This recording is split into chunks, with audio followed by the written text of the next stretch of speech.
Does Jesus support slavery?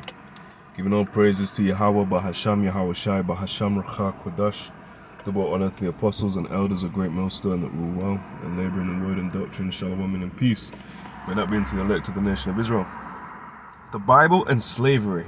Now, unfortunately, I'm just doing this off of some time I've found, 5 minutes. So I'm not going to get into all the scriptures, but there'll be plenty of you brothers, or plenty rather, for you brothers to get into if you want to do a response. So it says, the Bible contains many references to slavery, which was a common practice in antiquity. Antique, dealing with anciency.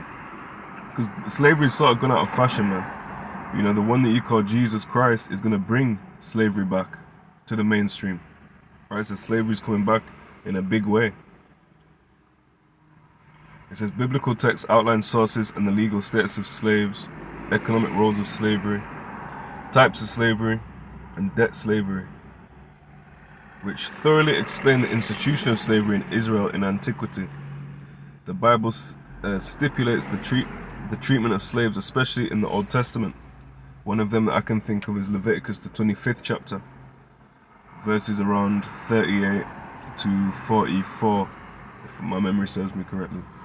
And that'll tell you how it's actually dependent on what nation the slave and the slaveholder, the slave and the master descend from, which therefore adds nuance to the legal status of this slavery. For example, an Israelite can't have another Israelite as bondmen. Israelites are not meant to be in bondage. Let's get a scripture on that. Leviticus 25.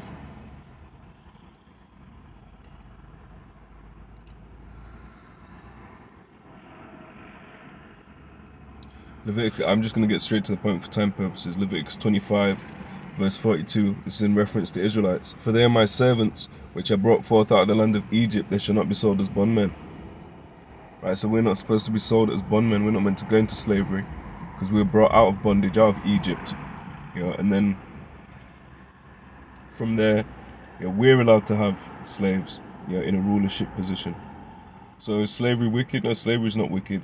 But was it wicked of the nations to take Israel as slaves? Yeah, because that's against the law. Even an Israelite can't have an Israelite in slavery.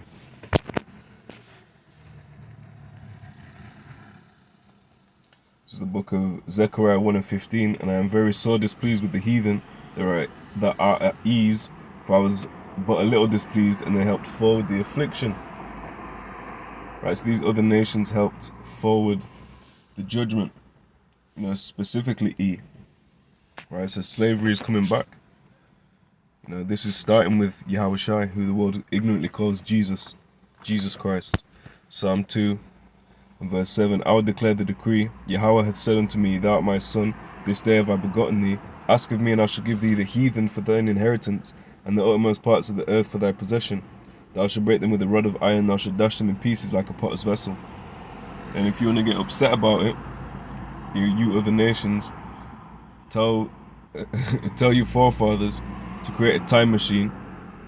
Alright, go back in time, and when they were putting us in slavery, whipping and ripping children from the wombs of their mother, castrating jakes, lynching, torturing, alligator bait, all these things, you gotta pay for it, man. So unless you're able to go back into unless you're able to go back in with your time machine, you're gonna have to deal with it.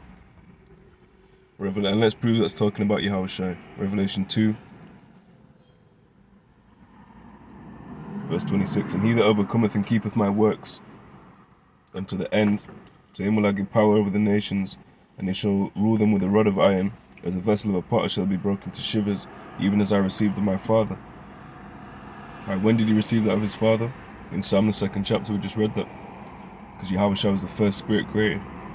Right, and we're known as co-heirs, joint heirs. So whatever Yahawashi gets, we get.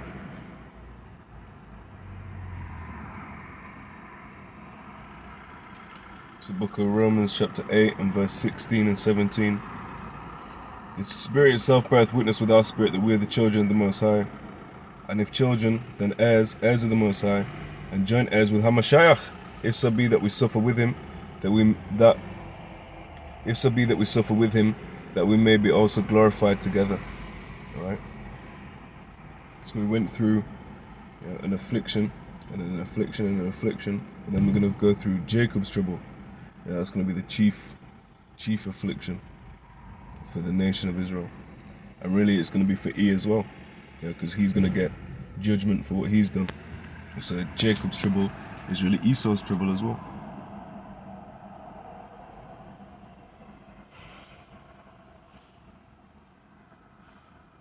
So Jeremiah 30, verse 16. Therefore all they that devour thee shall be devoured, and all thine adversaries, every one of them, shall go into captivity. And they that spoil thee shall be a spoil, and all that prey upon thee will I give for a prey. It's going down. The last scripture I'll get for this lesson, Exodus 21 and